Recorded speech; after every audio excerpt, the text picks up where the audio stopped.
Hi, how you doing? What what's going on? Welcome to the replay. Welcome to Daily Fuel. What is this? How do I already have what am I looking at? Hang on. There we go. That's weird. You know what? I'm not sure. Hang on. Every time I click on the thing so I can have the video on my phone. It's just opening yesterday's video. Oh well, whatever. This is useless. Hi. How you doing? That's never happened before. That's really strange. Welcome to Daily Fuel. Welcome to the replay. My name is Bobby, and I am the host of this group, in case you don't know that, and Spiritual. And so I do this. This is my plan. I'm doing this every weekday now. I'm committing to this. I have. If you've been watching Daily Fuel for pretty much any amount of time over the last almost 2 years since I opened it, well, a year and a half really, if I'm being honest, a year and a half since I opened this group, a lot of times I would stand here and say, I don't know why I started this group. I just did, and here I am. And I don't know how this fits into my business. I don't even know if I'm trying to build a business around this. I don't know what the hell I'm doing. This is just something that I'm doing. It's fun, and it seems to help a lot of people, and it's helping me.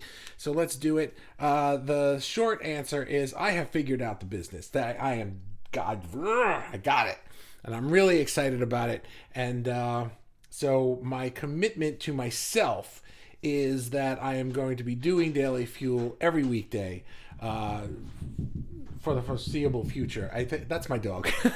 Can you hear her? She's scratching herself. For the foreseeable future, with my dog, making noise. That's just part of the deal. And so that's going to be how this works. I think I might occasionally take like a week off at a time just to give myself a little break and a refresher when I feel I need it, rather than just disappearing. But anyway, here's the deal. If you're in the replay, let me know you're in the replay.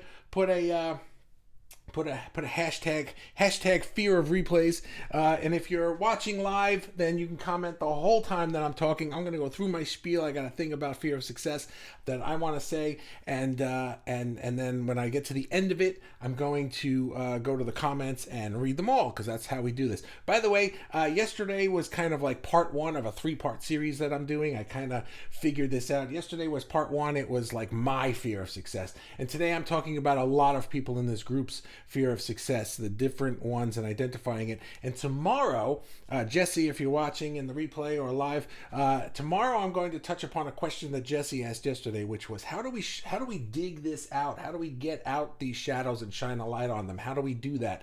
So now that we're figuring out what these fears of success, fears of success, fear of successes, no, fears of success. Once we figure out what they are, we want to shine a light on them and kick them to the curb. That'll be tomorrow. So we're getting. See, now I have a Facebook user here, but I can't look on my phone to see who it is, because give me one second. This is really strange. I don't understand this. I promise I'm going to get started in just a second. I know this is taking a little longer than usual, but I can't see anything. This just isn't working. Groups. Where's my post? Here it is. I'm right here. Let's see, I open this up. There we are. Now I can see everything. And who is that? It is Ryan says, what's up? What? Remember those commercials? What's up? Is that what you're doing there? And another Facebook user says, hi, that's Diane. Diane, you were one of the people who mentioned one of the fears that I'm going to be talking about today. So welcome. Okay, sorry. Let's get started.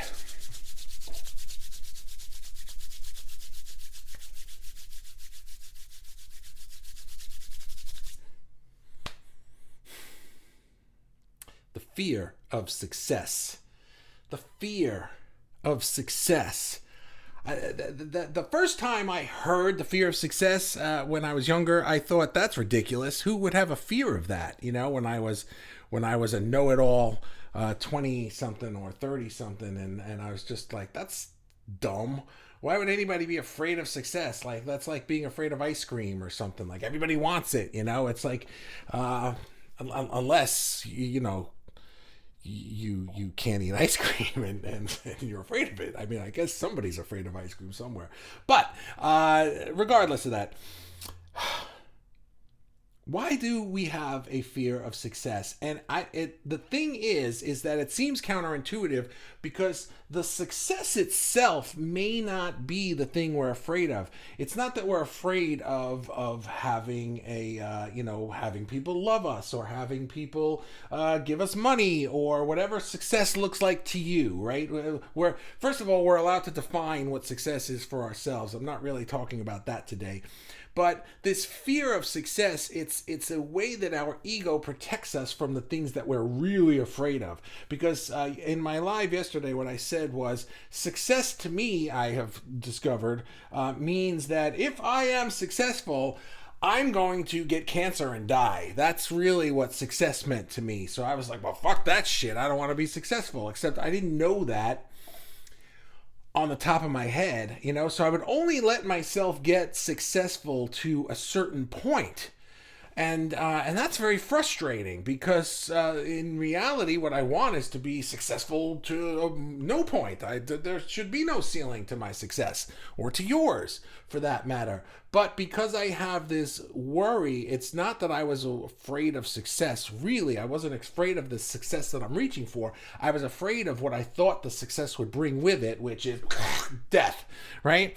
And literal death, by the way. If you didn't see yesterday's Fuel, please go watch it. Not now. You stay here and watch this one and go watch that one later. But so, our ego likes to protect us from things, and certainly from death, because the ego, once again, is that part of us that doesn't know anything about spirit, doesn't know anything about source, or just thinks we're this meat suit and that's it. And once this thing is over, it's over. It's lights out, blackness forever, and no nothing. And the ego doesn't want that because we don't want that. So it's not going to let you die. It's not going to let you find death. And if your worry is that success is going to bring some form of ego death, whether it's literal physical death or not, it's not going to let you achieve it. And that is what the fear of success is. So the good news is that once we identify what the fear that we really have is, to my mind, that's about 80% of the work right there. I'm just making up a number, but it's a big percentage of the work. Knowing that you have this fear and being able to identify and articulate it in some way is pretty much most of the work, because when you can say it out loud, you can hear how ridiculous it sounds. I'm worried that if I become successful, I will get cancer and die. Well, that's just not true. That's just not a true thing. That nothing works. There is no mechanism in the world that would make that happen. Hey, YouTube says you got 1 million subscribers. Here's your cancer stick. Eat it and die. Like, they don't do that. You know what I mean? Doesn't work that way, and I know that logically. So now suddenly when I'm saying it out loud to myself, I'm like, this is stupid. I don't believe this. So, but my ego does, So now that I can say it out loud and I can assuage my ego, and what I said yesterday, and I'm going to talk about this more tomorrow, this is the shining the light on it, is that we can assuage the ego. We can calm him or her down a bit.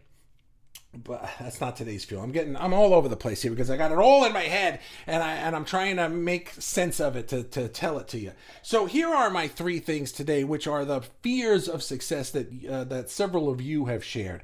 Some of you specifically, but a lot of us share these same ones, and they overlap. There's really only one fear of success. It's the fear that if I get success, this horrible thing is going to happen to me that causes some kind of death. Whether it's an ego death or a spiritual death or death, I'm dead. And so it doesn't really matter. So number 1 is the price is too high. The price of success is too high. It's too much work, or they'll hate me for sparkling the way that I sparkle. That I'll ruin the legacy that I'm creating for myself. And some of these we mentioned yesterday, and some of these were mentioned in my post from last week. I said in the group, what is the big lie that your ego tells you that you fall for all the time?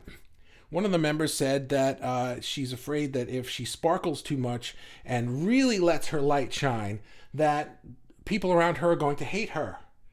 And that is a form of ego death. That, right? Because if people hate you, that is a death of your what is the ego? The ego is the part where everybody loves you, but if everybody hates you, that's your ego may as well be dead. So I'm not going to let everybody hate me. I just won't shine. I just won't sparkle.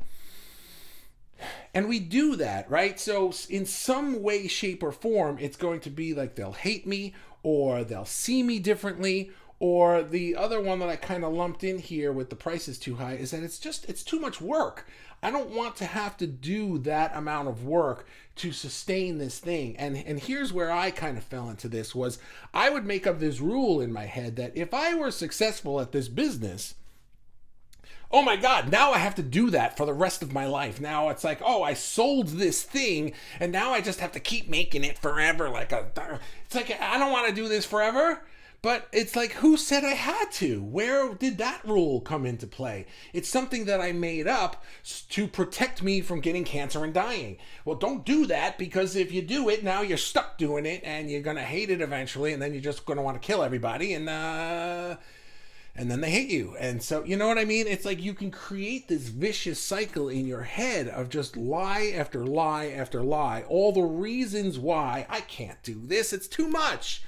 I can't act that way in public. People won't understand. I can't explain to the guys I went to high school with or college with, or I can't tell my dad or my mom this. You know what I mean? It's like they just won't get it, or they'll look at me differently, or they'll hate me, or it will ruin. What Robin said yesterday is that because Vincent van Gogh only sold one painting in his life, but now he's considered one of the greatest artists of all time, that if she were to be selling paintings while she's alive, that she won't have the legacy of a Van Gogh. And it's just like, well, that makes absolutely no sense logically. I'm not making fun of you, Robin, but because we all make up these ridiculous things. The ego's lies are ridiculous when you say them out loud. Well, he only sold one, and he's the most famous artist in the world. So clearly, all famous artists can only sell one painting while they're alive. Oh, really? Okay, well, I think we can all name several off the top of our heads. Of course, right now I can't think of one. But you know what I'm saying? It's like, tell that to Banksy. You know what I mean? It's like, that's just not the truth. It's not the truth. But it is the truth to you, and that's what the problem is, and that's what fear of success is. It's the lie you tell yourself to keep you from getting there. Why? Because your ego is trying to protect you from getting there, because if you got there, you believe in some way.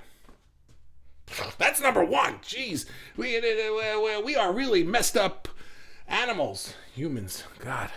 All right, number two is if I become a success and now suddenly I'm up on this stage or this pedestal or in the spotlight or something, pretty soon they're going to see right through me. They're going to see that I'm an imposter. They're going to see that I'm not really as good as they thought I was on my way up to success. They're going to find out that that there are a lot of people better than me, but they gave me money to do this, but they should have given it to them, or they should have hired them, or they should have bought their paintings, or they should have put them in the gallery, or they should have hired this consultant, or, you know, whatever. It doesn't have to be a business thing, but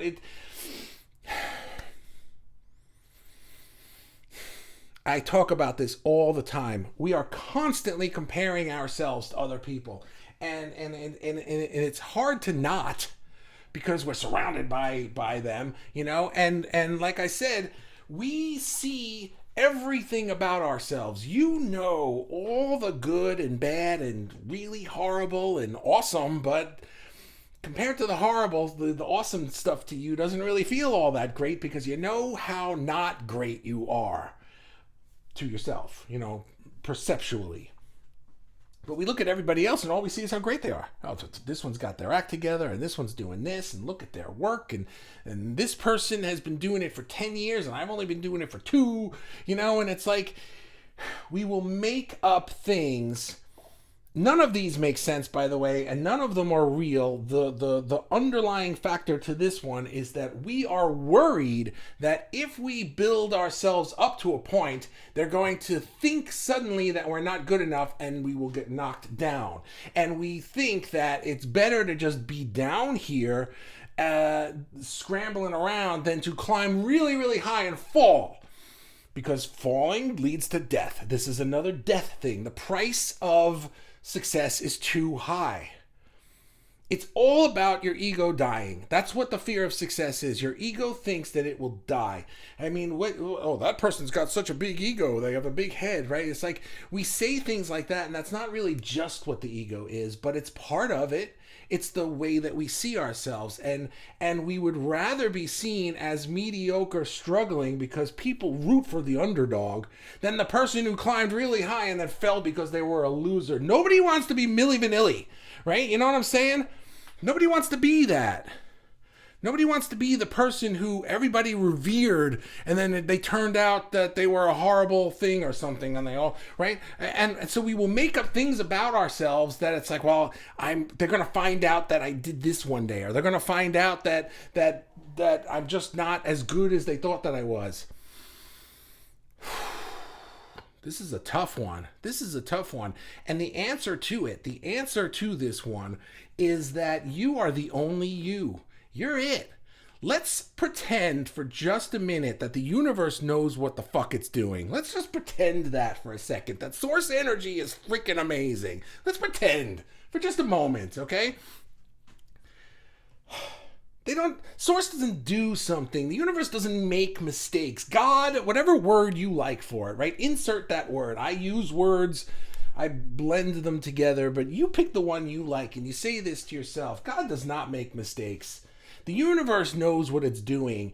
And if it made this one who seems really great and this one who's very good and me, why on earth would the universe make me if I suck and already made these other ones? Why?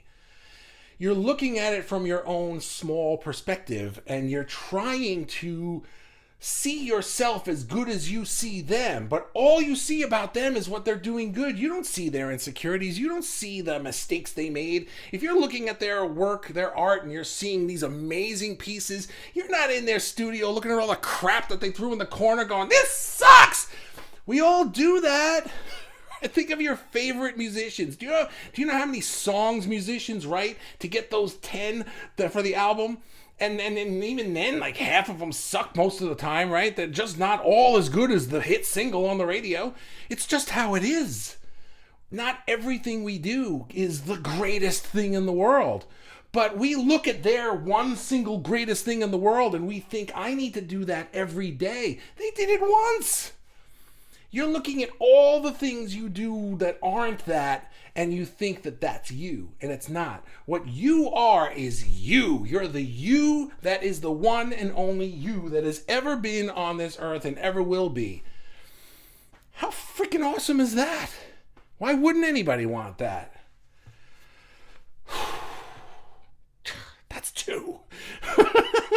Number three is one that may not affect us all, but certainly could affect us all at some point, is I'm just too old for this. I've missed the boat.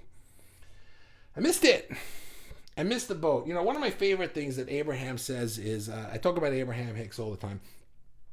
Abraham says, you can never miss the boat. There's another boat. And if that one goes by, there's another one. And there's a line of boats on forever and ever. You can't miss the boat. Are you too old? No, you're not too old. But maybe what we can do is, you know, when I was 20, I wanted to be a rock star that was like touring the world and on stage in arenas and things like that. I don't want that anymore. And it's not because I'm too old to do it, but it's just because as I grew up and got older, I realized that there were other things that I wanted that didn't fit with. I wasn't going to be this musician that toured the world and made album after album and then did these grand tours and have the life with my family that I wanted, because the life that we designed with my family required me to be here. I was like, that's what I want. I want to be here. It's like, well, I can't be here and there at the same time. But that's not because now I'm too old for this.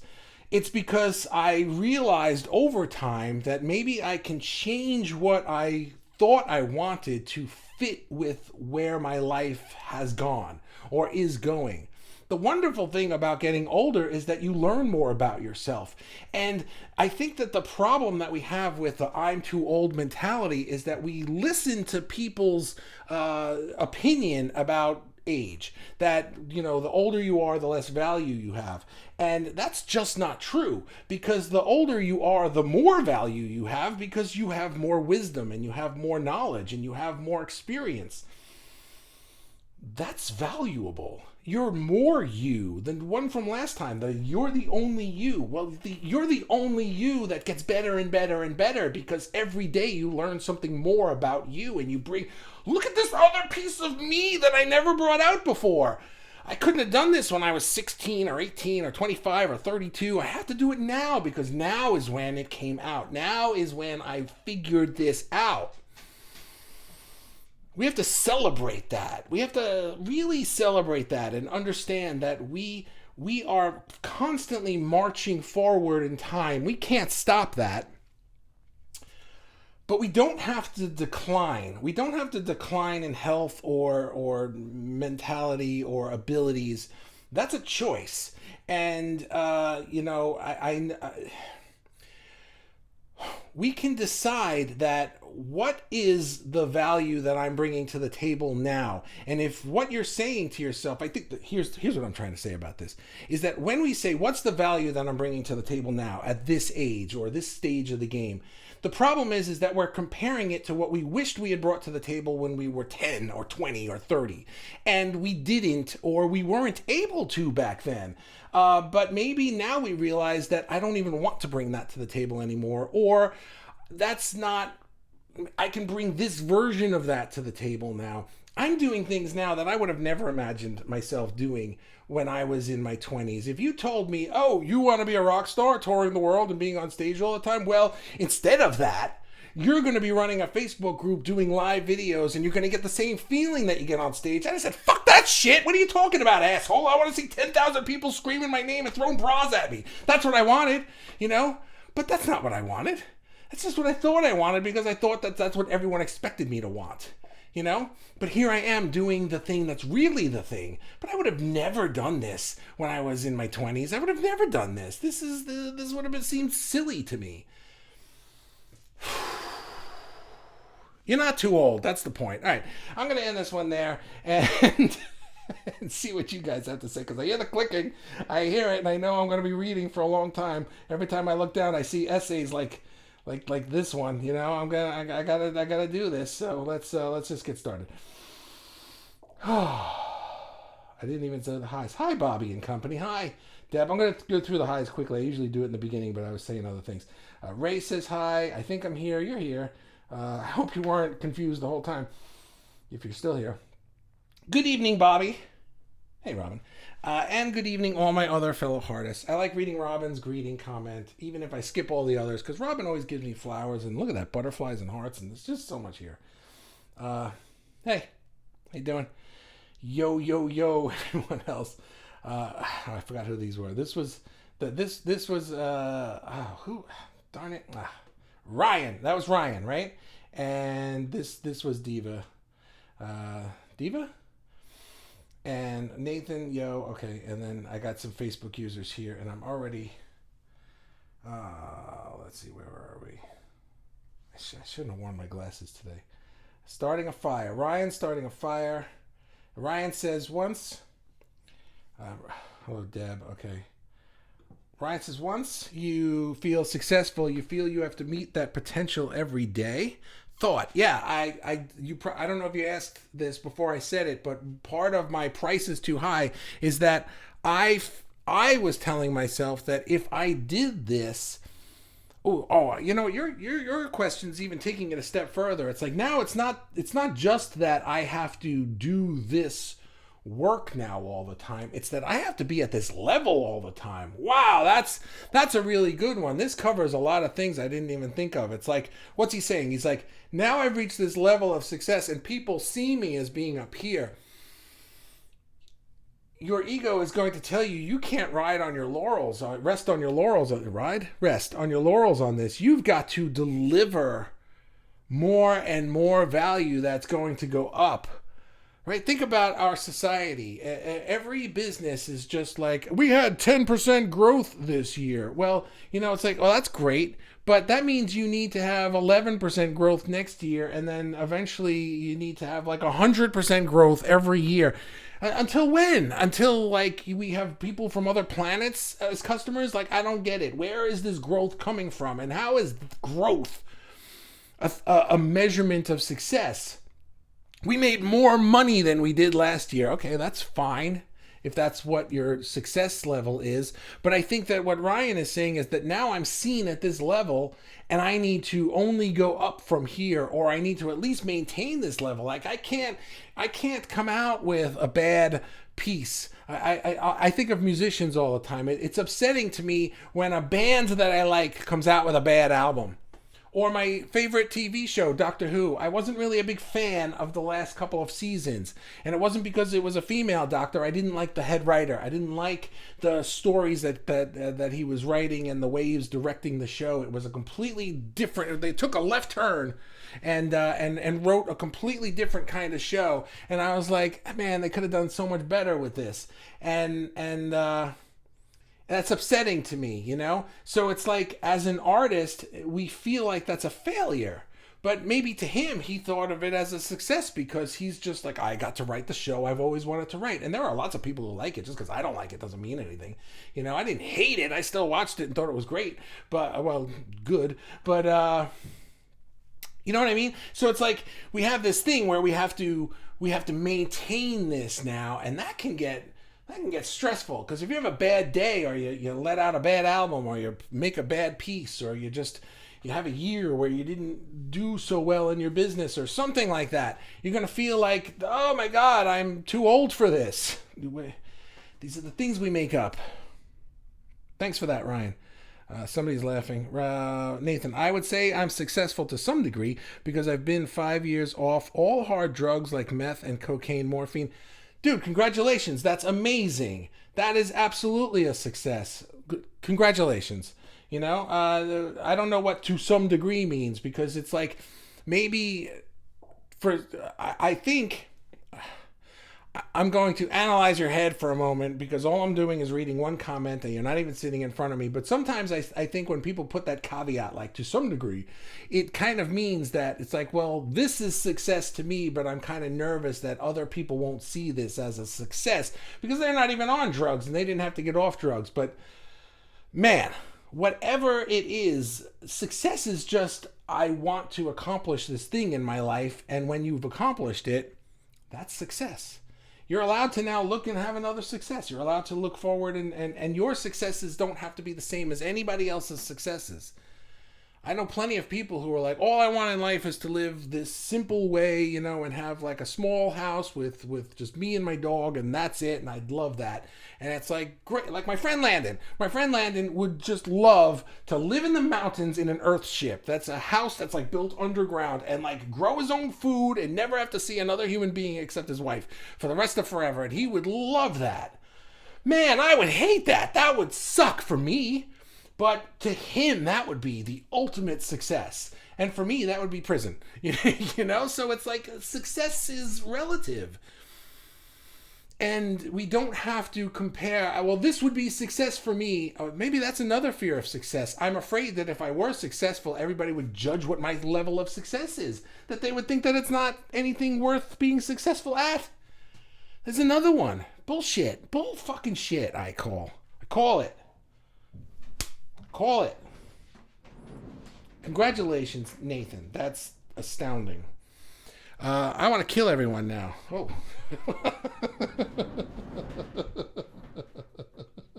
I don't want to take care of my family. I'm dead. I don't know if you're joking or what this means, but I honestly, I don't know. I hope you're okay. I don't know what I want to kill everyone means. Are you being sarcastic or are you like literally serious? Like you're very upset and want to hurt people? I hope it's the former. I feel that, says a Facebook user. Who is that? Hello, oh boy. Where am I? Ryan. It's Ryan. It's always Ryan. I feel that. Robin says, I don't think I'm afraid of success, but I think it would open things up to people finding out more about me, like what a mess I often think I am. Stuff everywhere, things so out of order, partly because of my difficulties in moving things around as I don't walk well. But that really is not a proper excuse because even when I could walk, I was a mess then anyway. Also, if I become more out there, people might want to help me and help me right away. And I'm slow and I'm not ready to be helped yet. And I hate asking for help. And if they volunteered on their own, I realize it would probably be better. Be better. Yeah, Robin, I hear you. We once again, I think what everything you said in there is you're looking at things that you see in yourself as a shortcoming because maybe you know that there are people in society who would call it a shortcoming. You can't walk well, or you have a health issue of some kind, or whatever, or they want to help and they want to do it now and I'm not ready for it because mentally I'm not prepared, or emotionally I don't want you near me, go away, and we think that these are defects. We think that that means that there's something wrong with me and so I don't deserve help, or it would be easier for me, once again, it would be easier for me to just stay here than it would be to let you help me get up here, only so that when you're not helping me anymore, I just fall back down. Because it would be easier to just be here than to fall back here, because now I've tasted up there. It's a tough one. It's a tough one. But there's nothing wrong with you. You're awesome. Christina's here. Hi. How are you? The biggest lie my ego tells me is that I'm not good enough to have success, or that I don't have the talent to do it. That to me again is a comparison one. That's where we're looking at other people and we're seeing how great they are. I got to here's a perfect example of this in my own life. So I make music, right? I can't make music good enough. I can't. No matter what I do, I like it until suddenly I don't, and then I never want to listen to that song again. Because I will always hear somebody else's music and just think they're a better singer than me, they're a better producer than me, they're a better audio engineer than me. I didn't know what I was doing on this track, and I used too many effects, and it sounds like shit now. Or, you know what I mean? It's like my ego will make all of this stuff up. It's really, really annoying. And then I just watched a video the other day with the guys from my favorite all-time rock band, if you know the band Rush. So Rush had a career that spanned a little over 40 years. Their first album came out when I was 2 years old, and they just. I can't listen to their first album because I just don't like it. It's like they got better as they went along. Of course, we all get better as we go along. But then I heard in this interview, it was they asked if they ever watch back any of their stuff or listen to live recordings, because they have a lot of live recordings and stuff, and the singer was just like, all I hear is the crap. He's like, I just hear the mistakes. And they were laughing about that, and that's what we do. A fan will be like, oh, look at this, they released this bootleg thing of a concert they did in 1982, and it's like, wow, this is amazing, I love how he did that fill, I never heard them do that kind of a thing before on that song, and all they hear is, oh, I missed that note, and oh, my voice cracked, and oh, you know what I mean? It's like we cringe at our own work and we think, I suck, I'm just not good enough. Because you're too focused on what's not good enough to your level of perfection that you have in your head. And that level of perfection is an amalgamation of all the perfection we see everybody else doing. We see this one's really good at this, and this one's really good at this, and this one's really good at this, and this one's really good at this, which means I should be as perfect as them in all of them. Wow, we set such a high bar for ourselves. It's not fair. It's not fair. You wouldn't set such a high bar for somebody else. Some people would, but that's not fair. I would never set such a high bar for my children as I set for myself. And where do we get it from? My parents didn't do it to me. They didn't set this ridiculously high bar that I could never surpass. I put it there. You are good enough, Christina. You are. Not the scramble. Can you murder ego? Can you murder your ego? Well, I'll touch on this. I don't know what not the scramble means, but let's talk about murdering your ego. Years ago, when I first started learning about law of attraction, I thought that the ego was a parasite that we needed to crush and get rid of. But I have since learned, and I'm going to talk a little bit about this more tomorrow, in the next in the part 3 of this series that I'm doing here, is that the ego is actually a partner, and we can bring it along for the ride. I did a live on that last year.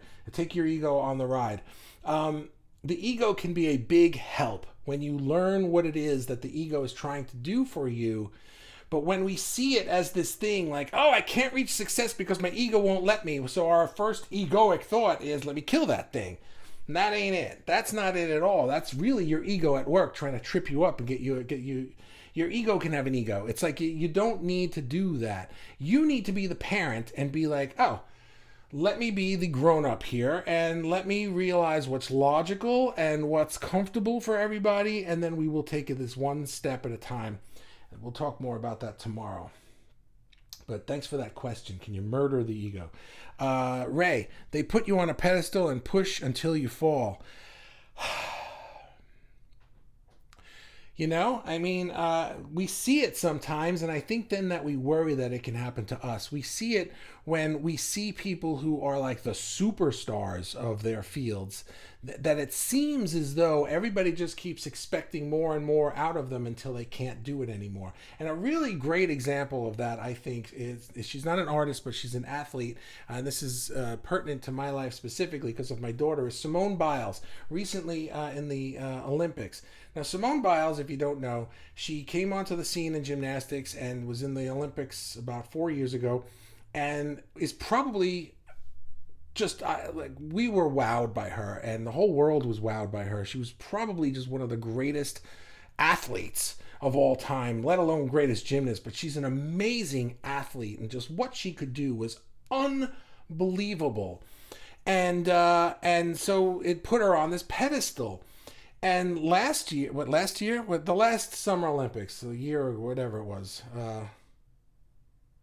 when that 2020, I guess it was, the 2020 Olympics, in the Summer Olympics, she scratched. That means that she elected not to compete in certain events that she was elevated to go to. And the reason she did it was because she knew her head was messed up. Her mentality was not there. She couldn't get her mind on what she had to do. And when, as a gymnast especially, if you have to do certain things on the bars and the beams and your head's not there and you can't get your head there, you're going to hurt yourself. You're going to get hurt. You're going to fall. You're going to injure yourself, and it could be bad. So she knew, I'm going to hurt myself here, and I'm not going to do that. So she scratched, and man, did she get shit. I mean, like the world just dumped on her. What a loser. Who the hell does she think she is? She's supposed to be, representing our country in the Olympics, and she's just like, I don't feel like doing this today, and it's like, it wasn't that at all. But everything about what she did to me was courageous, because it's exactly what I would want my daughter to do if she were in that situation.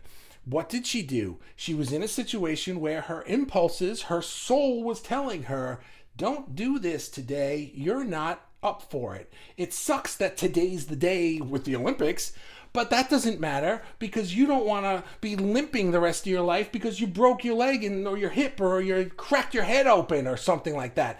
You can get really hurt doing this shit, And she knew it, and she didn't do it. She listened to that impulse that told her, I'm going to do the unpopular thing. and not do it. But the world just wanted to push her off that pedestal. To get back to the point of Ray's story question, the world wanted to push her off the pedestal because the world just wants the hero. And to get back to Ryan's thing, once you're here, nobody wants to see you come down here. You can't be a human being. You can't come back down and be like, hang on, I gotta catch my breath before I go back up there. Fuck that shit. You get up there, you're up there now. You stay up there and you don't come down. And if you do come down, you better fall down. You better fall down so we can all piss on you and feel like we're better than you now. Man, we're fucked up to each other, but that's how it is. So yeah, Ray, and this is why our egos have a fear of success, is because we don't want that to happen to us. I would rather just be down here looking and oh, that one fell. Oh, that sucks for them. Didn't happen to me. So no one's laughing at me or kicking me or stepping on my face or doing nasty things to me. Yeah, I'd like to climb up there. It seems like it would be cool to be up there, but it seems like everyone's up there for 5 minutes and then they fall really hard. So, I'm not gonna do it.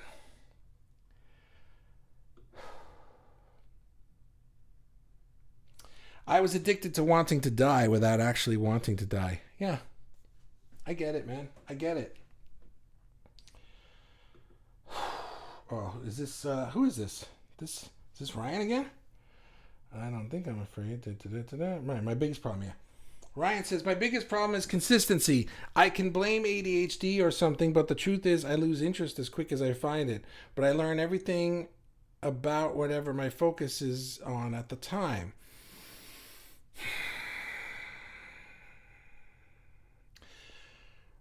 Let's turn that around a little bit, because let's say it this way, and I'm not saying this is you specifically, but it could be this. And so ADHD, I think, I'm not gonna say that because I'm not a psychologist or anything like that. I don't want to talk out of my ass about this, but I think that we have this thing in our society of labeling certain things, and I think that a lot of us, especially the artist types, we want to try a lot of things. We want to experiment, and success for us may not be, I am great at this one thing, and wow, hang on, time out.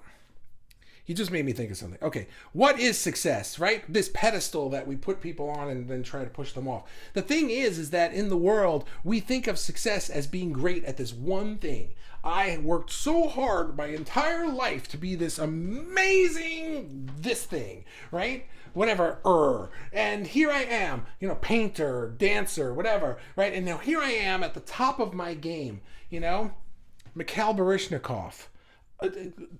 Can anyone dance like that? I don't know, right? But what else does he do? I don't know anything that he's even interested in besides that. And to my mind, it's like he just wakes up and gets out of bed like this, and it's like, how do you do that? I don't know how you do that. I don't know how you be so good at that one thing that you become the thing. When male ballet, he's the one that pops in my head, right? That you become that one thing. Simone Biles, again, was just like the one thing. She just, believe me, to get to any level of gymnastics, my daughter was just like youth competition level, took 18 to 24 hours a week. Every week, and she was in school too, you know what I mean? So that's how much commitment it takes just to go to practice and meets and things like that. 18 to 20 something hours every week, no breaks, every single week, all 4 seasons. It's not like just a seasonal sport, just never freaking ends. So imagine being her in the Olympics. She's probably doing this like 12 hours a day. How do you do that? But then there's somebody like you, Ryan, who's like, well, I'm really into this, and I'm really into this, and I'm really into this, and I really like this, and now I like this thing, and now I like this thing. And society's like, well, you're fucked up. Why can't just pick one and become great at it? Oh, okay. I'll pick this one, because this one's really cool. And you work at it, until all of a sudden you're just like, this one's boring now. I'm going to try this one now.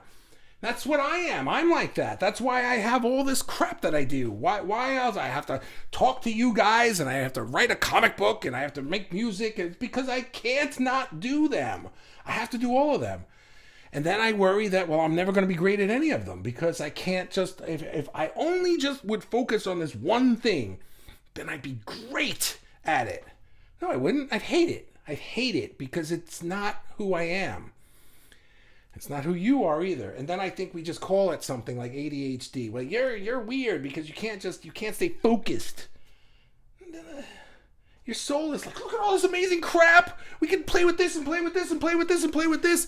And that's what we would do if we were allowed to, but we're not allowed to because the world doesn't want us to do that. No, you have to get this one job and do it every day for 40-something years and then die and make room for the next fucking idiot. That's what we're supposed to do. Screw that.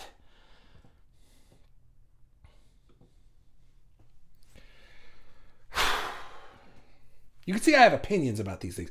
The universe clearly knows what it's doing. Just look around. Yeah. Granted, I was inadvertently made by the universe. So much for that divine spark. Dude. I'll take that as a self-detrimental humor. Granted, the universe made me, so I guess it's not that great. Okay, fine, that's funny. But it's also not true. Your breathing is very good, considering. Thank you. I never did get you that button. I missed the damn boat every time. There's another boat, dude. There's another boat. They are lined up for eternity. And you know what? We think we've missed the boat, but maybe it's more like Ryan's thing where we get on the boat and we're like, all right, well, this boat's cool, but it hasn't even left the dock yet, but I'm getting off because I'm going to check out what the next boat looks like. You can't miss a boat meant for you. Well, you can't. And you know what? We haven't. We're here and we're doing the things. We're doing the things. We're just, maybe you're not at the level that you think you should be because the rest of the world said you should be here. And now we think, oh, well, I'm just not a success. Success is just that you're happy. Just work on being happy and we can decide to be happy. You can find things to be happy about. We can decide. The most important thing to me is that I'm in a good mood today, that I'm happy, and just find things that make you happy. And then the law of attraction will just keep bringing you things to make you happy until you're a success. The problem is when we define success by other people's terms, and I think that's what trips us up, because then our ego goes, you're defining success by other people's terms. That's not our term. And if we do it by their term, we're not going to like it. And that's going to lead to ego death. So no, you're not doing it. Because we're too smart.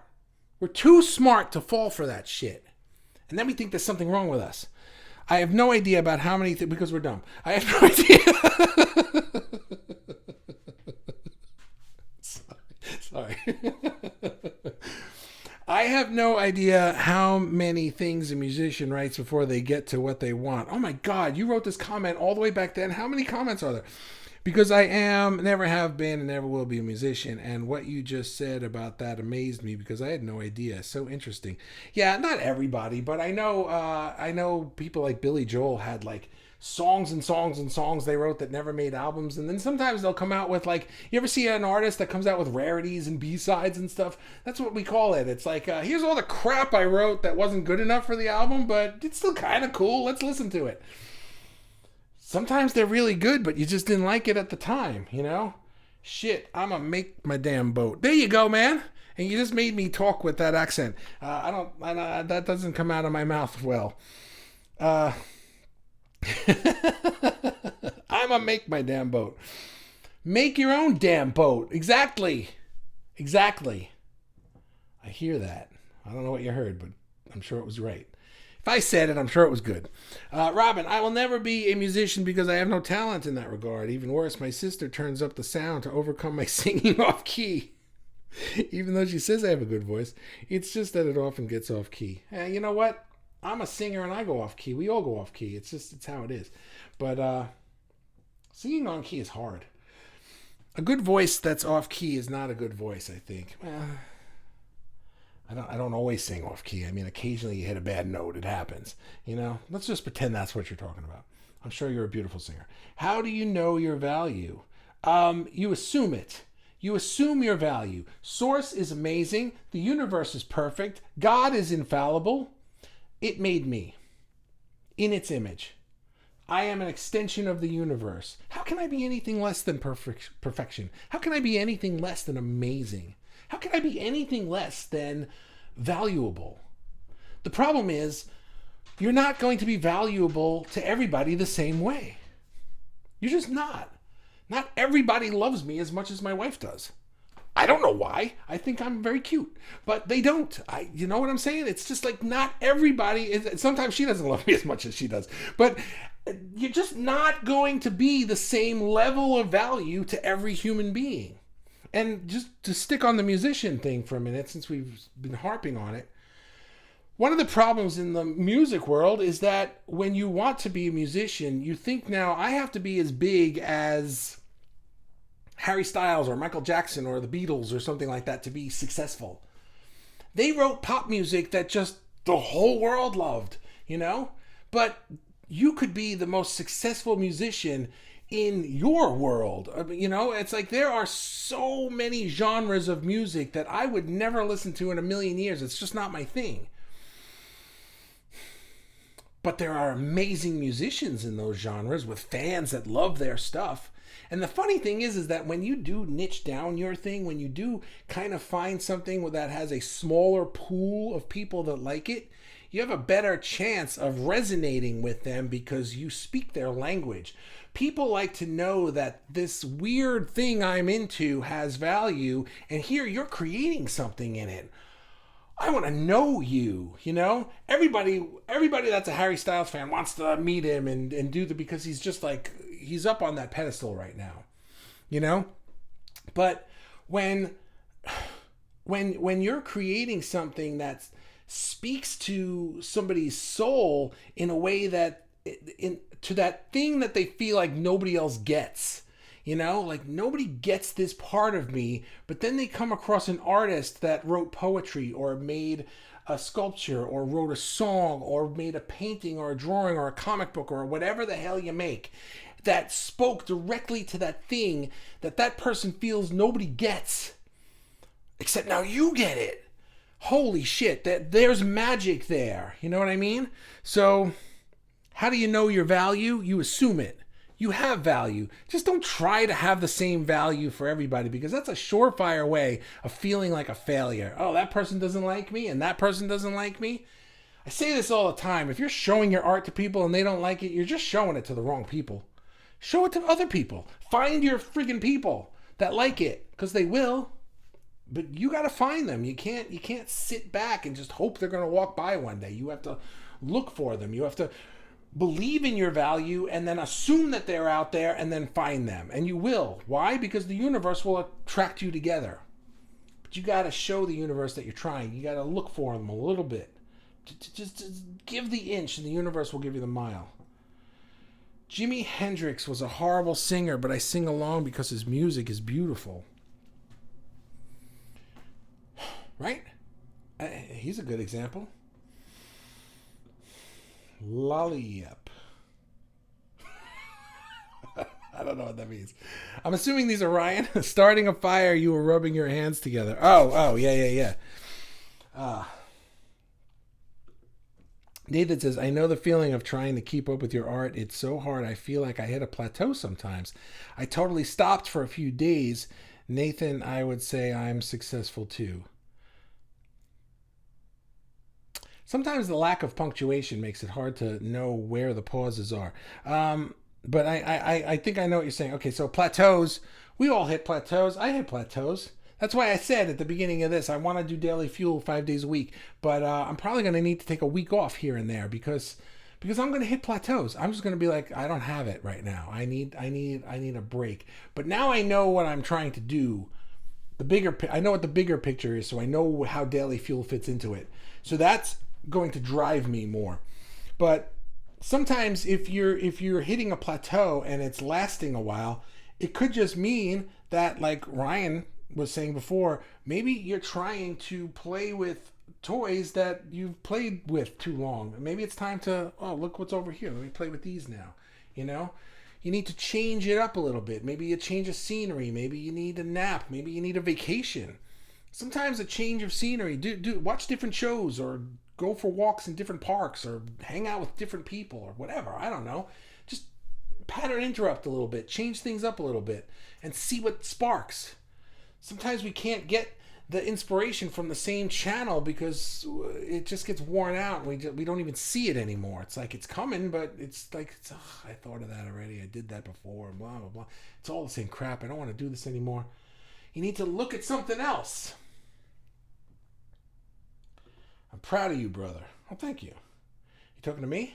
I don't know if this is me or a comment on somebody else's comment. I'm going to pretend it's me. You're proud of me. Thank you. I appreciate that. All right, let me drink of water before I read this one. Hang on.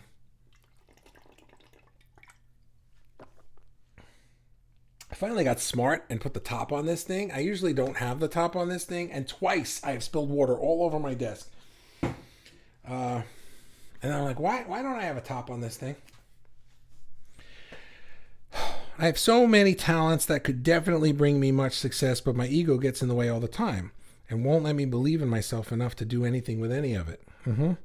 So then I stay stuck in the never-ending cycle of the, well, what if I did this or that? But so then I get stuck in the never-ending cycle of the, well, what if I did this or that? But then it's like, can I believe in myself enough to actually do it instead of procrastinating?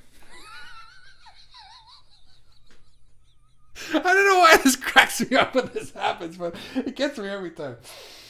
Usually it's Robin's fault. But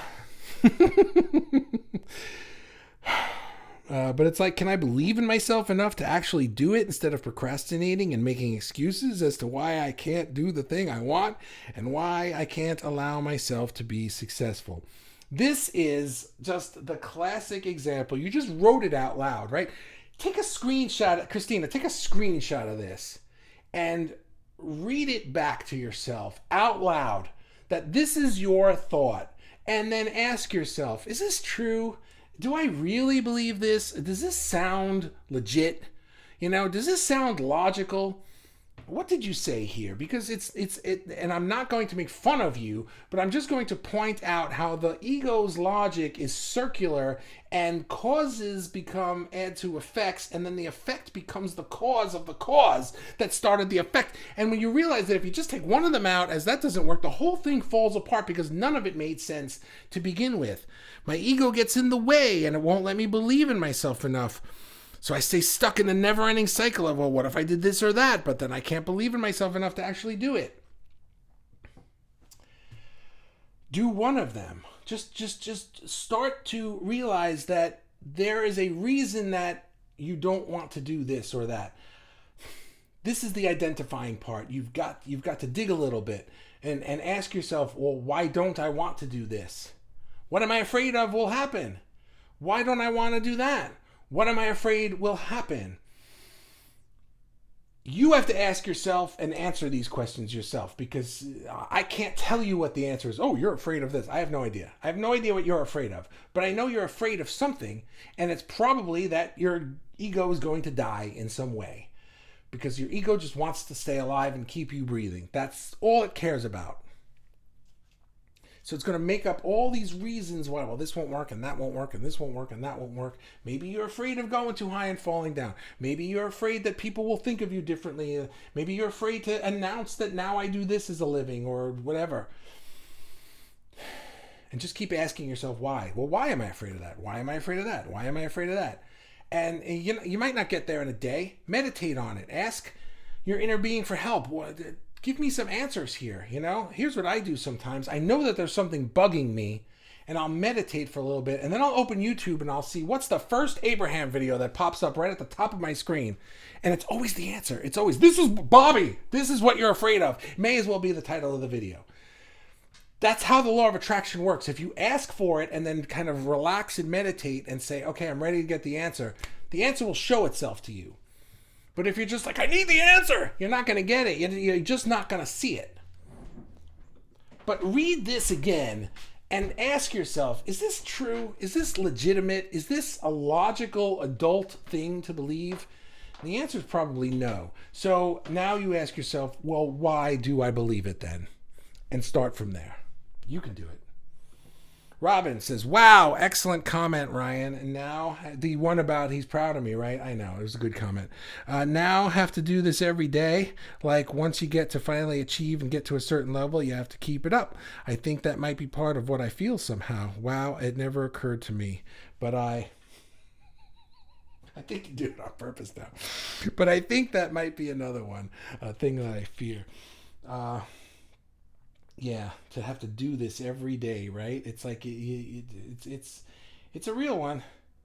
We got to pick up the pace. How many more? Wow, holy shit! There's more comments.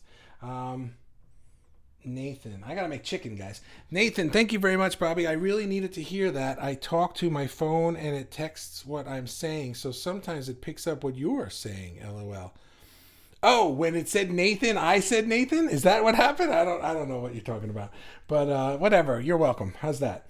Deb, hey, Deb's still here. I think it's important to acknowledge our progress. That's true, Deb. Thank you for that. Reflection, the reward is not always financial, but often spiritual growth.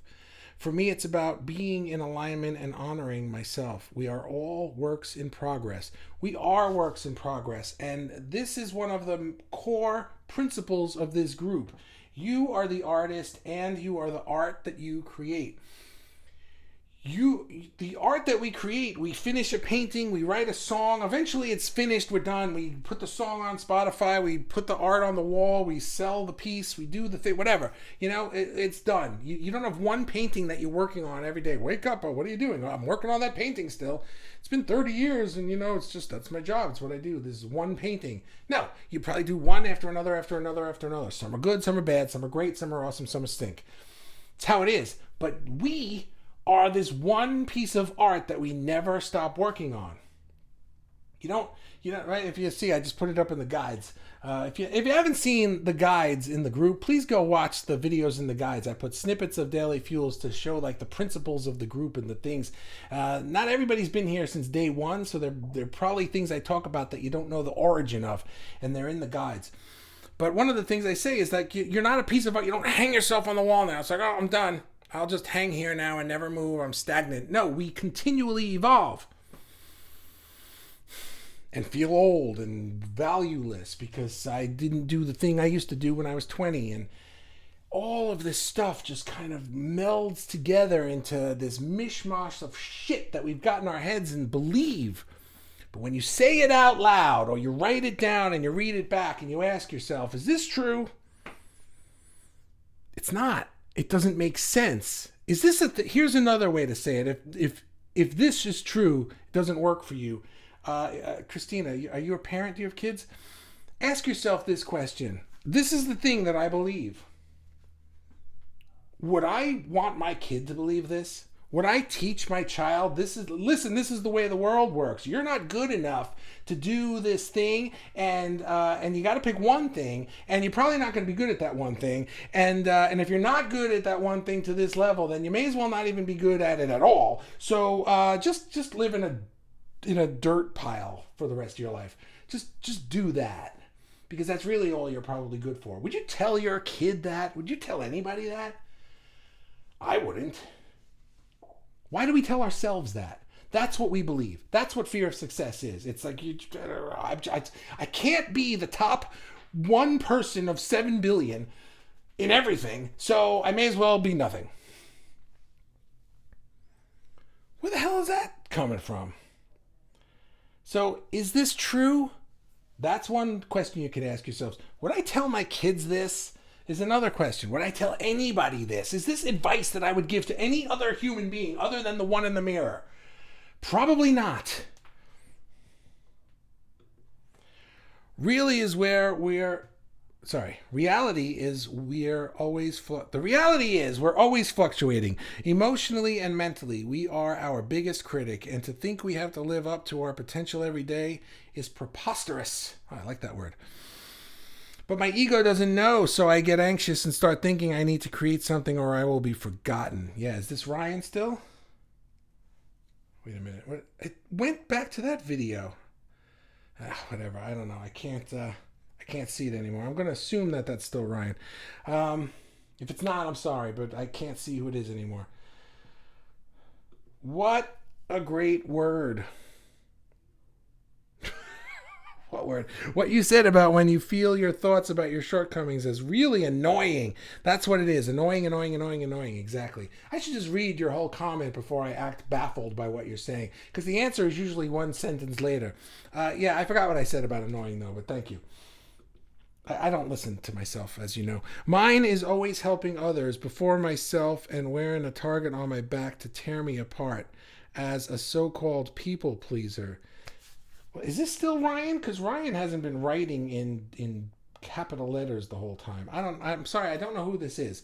And my phone crapped out. The Facebook thing went away. As you can see, all I see is Facebook user. The reason for that, you have to click the eCam link. It's in the. I'm gonna tag you on a post. I'm gonna see who this is and tag you in a post, so you can do that. And then next time I'll see you the way I can see Deb. Multi-passionate, yes, me too. Yeah, a multi-passionate person, a multi-potentialite is another word for it, right? Where we have a lot of passions, a lot of things we're good at.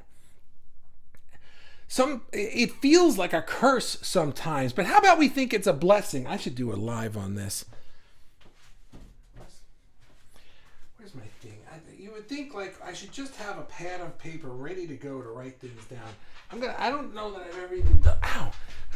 That didn't hurt. I don't know. I say ow when things touch me. This is a dry erase marker. This isn't the right pen. Multi-potentialite. Bear with me, guys. If I don't write it down, then I forget. Multi-potentialite. Okay, great.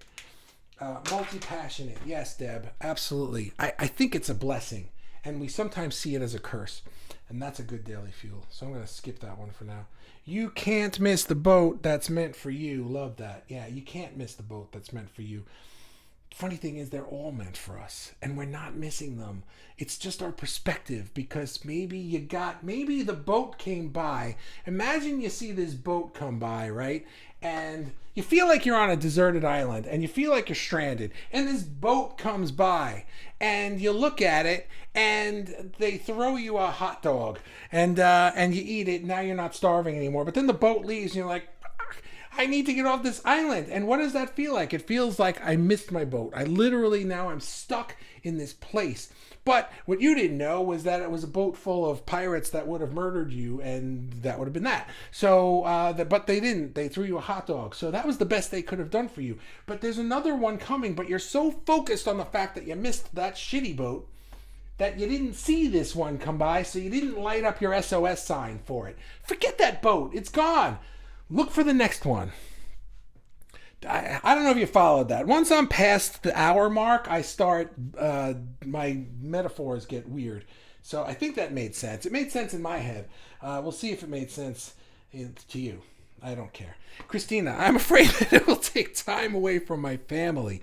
I'm afraid of success. Yeah, hang on. I need a little water.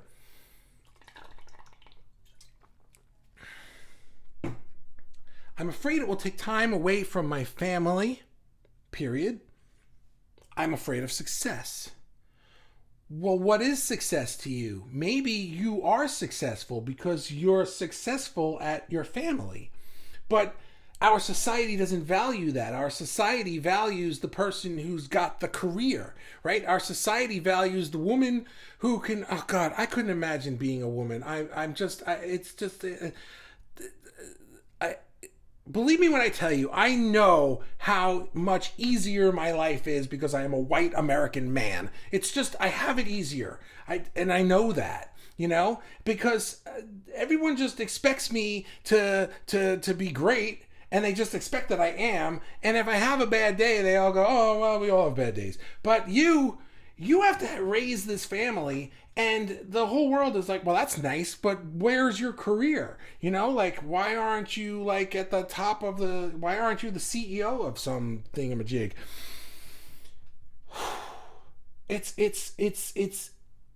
sucks because we take the prejudiced views of society and we place them on ourselves, even if we don't consciously agree with them, but we still place them on ourselves, and we say, I can't be a success because it will take time away from my family, when deep down, and I'm not saying this is what it is, Christina, but deep down, maybe what success is to you is to have an amazing family.